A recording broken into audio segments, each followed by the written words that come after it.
Hello there. My name's Brent Summers, and today I'm going to talk to you about using science to write better copy and acquire more customers.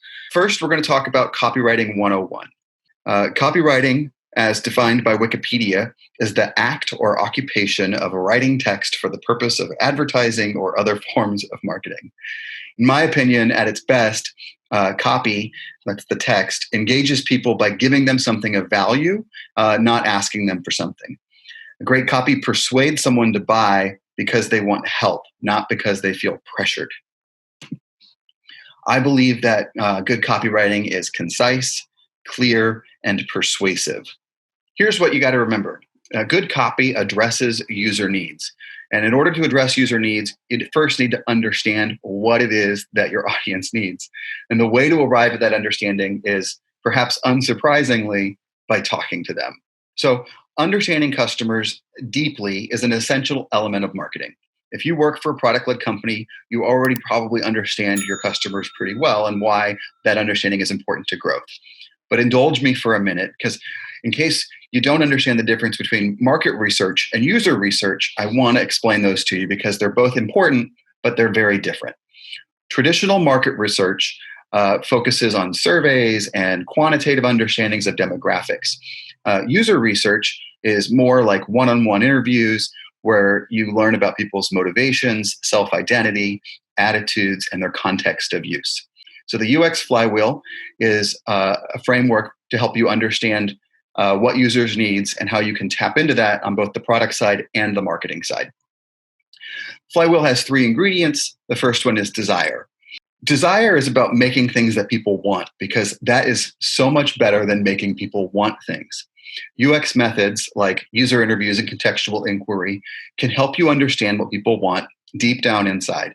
And that understanding helps you design and describe new products and creates a stronger market position. The second ingredient is trust. Trust is earned through consistency of behavior meeting expectations. Influencer marketing is a great example of trust.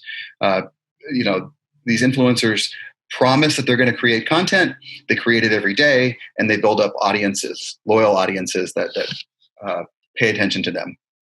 Earning people's trust takes time. You can evaluate how well people trust a marketing page or product through usability testing and concept evaluation. And that will help you arrive at better, clearer, more effective messaging, whether that's product messaging that is a value proposition or instructional messaging that's how to use your product.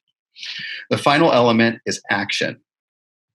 If in today's world, we're really distracted. We really only read headlines, and you've got to figure out how to motivate people to read your entire email or the entire landing page, and most importantly, take action and press the button. You can do that through a combination of language and design, and quantitative UX methods like data science and analytics are helpful at helping you measure different hypotheses and see which one works best in the wild. This is the 3 elements of the UX flywheel: desire, trust, and action. And each time you spin the flywheel, you learn more about your customer and what they want deep down inside, how to get them to trust you, and what motivates them to buy. And those learnings will fuel your product-led growth. Here's a quick table that talks about the 3 stages, maps them to research types and methods that you can use. This is not comprehensive, but it does give you some direction for how to measure desire, trust, and action. All right, so that ends the reprisal. Now we're on to the new topic. I think the most important piece of copywriting is understanding the goal. Without understanding the goal, you don't know what to write, and you don't know how to evaluate what has been written. Business goals sound like this. We want to sell more widgets. We want to earn more subscribers. We want to generate more leads. User goals, in opposition, sound like this. I want to solve a problem. I want to explore good content, or I want to talk to someone. I think that the best way to reconcile these different dimensions is to bring them together. So here's a pretty common set of user needs for a B2B SaaS company.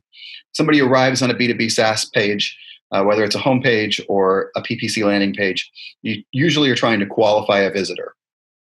The user, on the other hand, is trying to solve a problem, understand what your product does, evaluate if your product's right for them. They want to see a demo and they want to calculate the costs. So your content, again, needs to identify the problem the product solves, explain how the product solves that problem, highlight popular use cases, maybe testimonials and customers that are inside of certain industries might help there. Show off the best features and ultimately convince someone to start a trial. This is, generalizations about B2B SaaS companies. All right. When it comes to organizing content, pages get long. There's lots of things that you need to do. I'm going to give you a framework for reconciling what should go above the fold, what should go below the fold. Let's not forget that ads are content too. A search ad on Google right now consists of the ad itself, which has headlines, descriptions, and a display URL. And then there are these things called ad extensions. They're callouts, site links, extensions, locations, seller ratings. Remember that each click on an ad costs you money. So it's important that your ad help the user quickly determine whether or not your product is helpful to them. In this case, I searched for user onboarding software, and two of the examples here, Paycom and Lessonly, are actually focused on employee onboarding, which is not exactly what I had intended.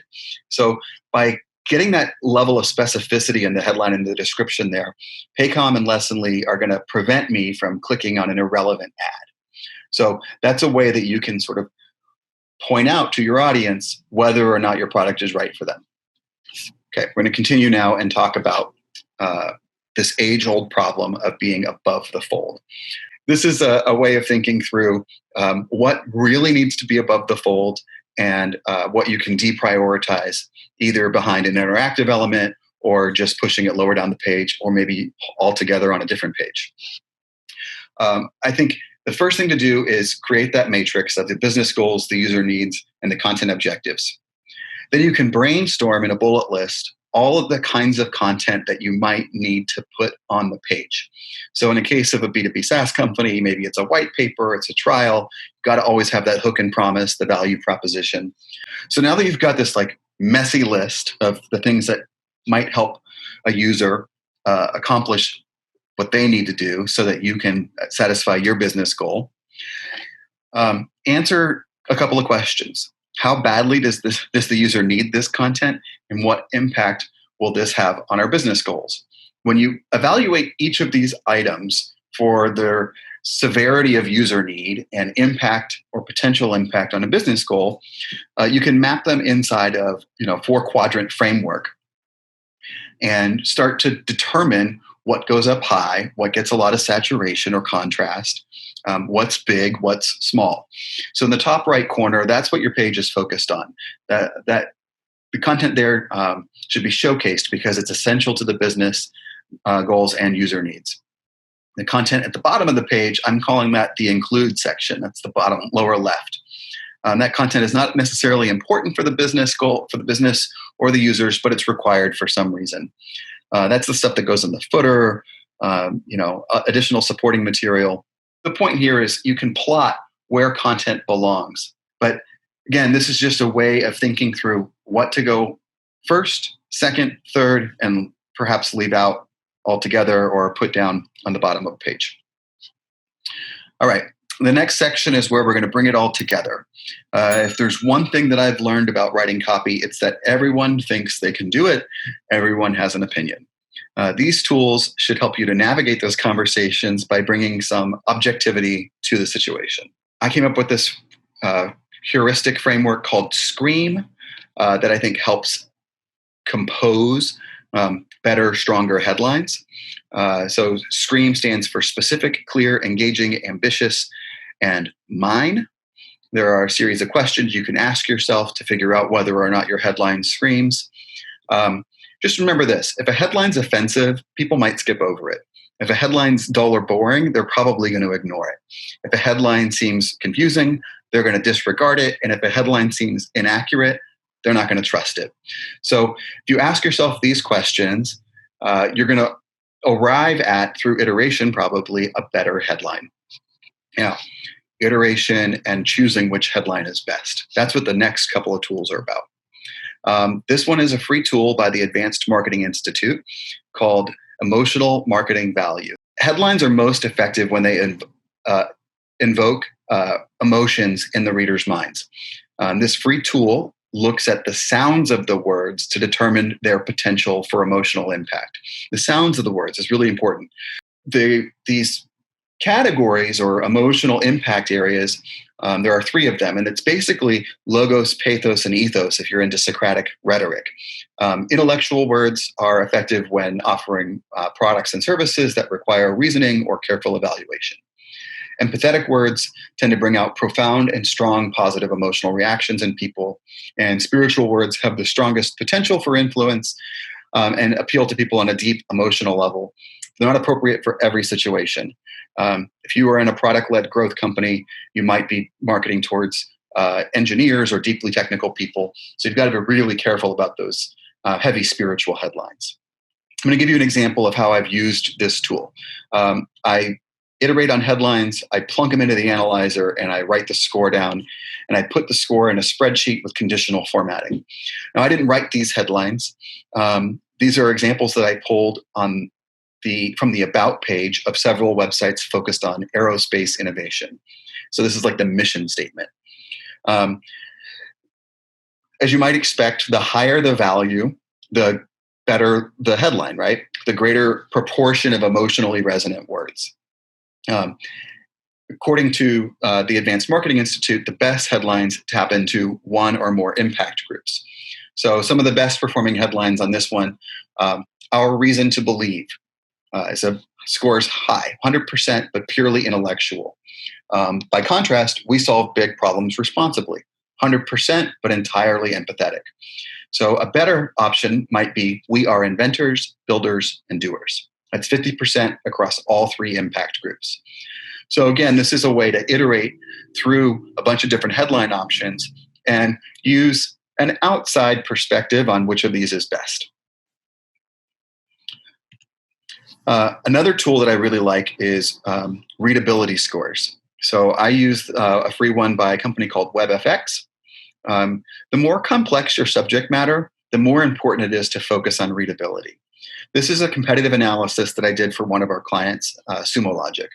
Sumo Logic is a log analytics platform, so it's deeply technical material. But if you look at some of their competitors, Splunk, New Relic, and Elasticsearch, they had simplified the language simply by using more periods and less commas, no semicolons, less adverbs. When you simplify your writing style, people can focus on the message itself. It's just lower cognitive load. This is especially important when people are in a hurry, as they tend to be while browsing marketing sites or doing a competitive analysis across a series of products. I hope this was helpful for you.